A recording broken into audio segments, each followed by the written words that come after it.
Hey everyone, I have read your part one of your integrated literature review and provided feedback in the rubric as well as on the paper. Actually, most of the feedback I've given you is on your actual paper that you've submitted. So go in there and look for the red font giving you details. If you feel like this is a challenge, that's because it is. It is so important that you wrap up this program with a true sense of accomplishment and have new ideas that come from good research. My hope is that you have picked a topic for your integrated literature review that is something that's relevant to your practice. Whether you're in the hospital setting or in the practice setting or the academic setting, you should be focusing on the next step of what the role of a nurse educator should be. Even if you're not doing it now, think about topics that are relevant. If, as you prepare to write part two, I'm going to encourage you to go back to part one and read it from the beginning. Everyone got feedback to make some kind of improvement, some kind of changes. A few people have more substantial changes versus other people that were really doing well and on the right track. Whatever the feedback that was given to you, I want you to go back to the beginning, integrate the recommended changes, make corrections, and then start part two.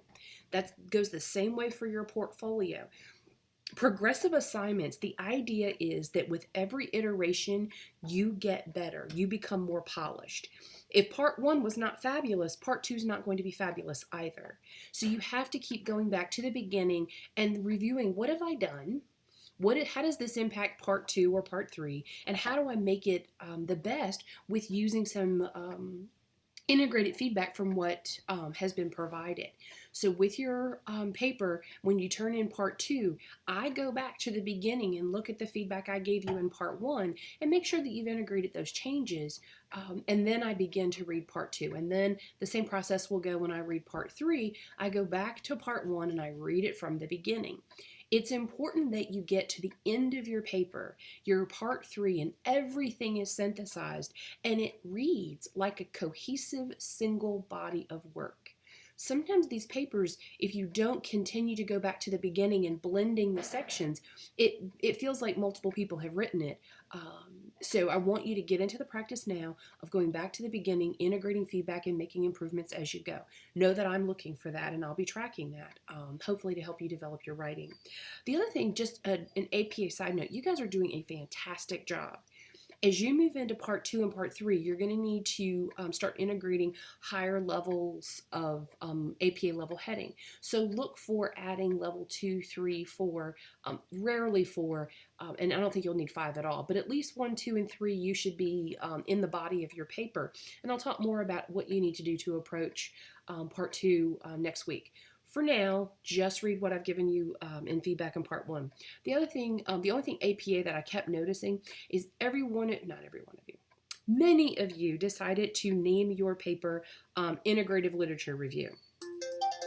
Please go back. Sorry, I forgot to turn my ringer off. Please go back to your to the title of your paper and create a title for your paper that's descriptive of what your paper is actually about. I want you to be careful not to create a title of a paper that is extremely long. Keep it concise, but make it meaningful, so that if I spread them out on a table, I could pick up Susie's and I know exactly what this is, or I could pick up John's and pick this up, and I'll read it and I'll know what you're writing about. So just be brave and come up with a really catchy title. I am not artistic at all, so the only place that I can sort of be creative is if I'm writing. So try to find a creative name for your paper. Let's talk a little bit about week 4. You've got your portfolio part 2. I just explained to you. Go back to part 1, polish all of that up with feedback, and then start on part 2 and make sure that you have addressed the parts of the rubric. Part 2 in your portfolio has got your your professional goals from year 1, 5, and 10, and then briefly stating the steps that are involved with that. This should be done in a pretty concise way.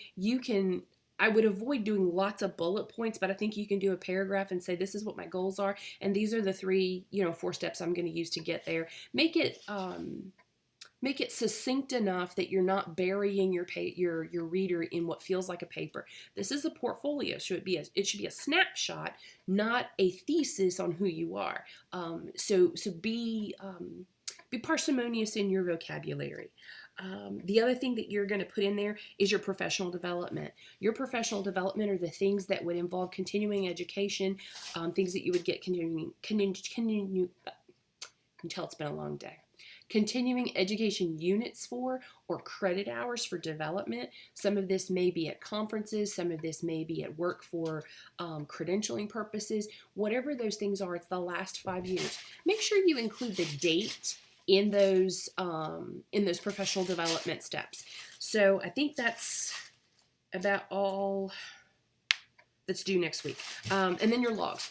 Remember I sent you an email and told you that Typhon got overhauled and that your hours from 617, 618, and 619 may look odd if you used lots of different columns to break down your totals and then did not use the shift total column.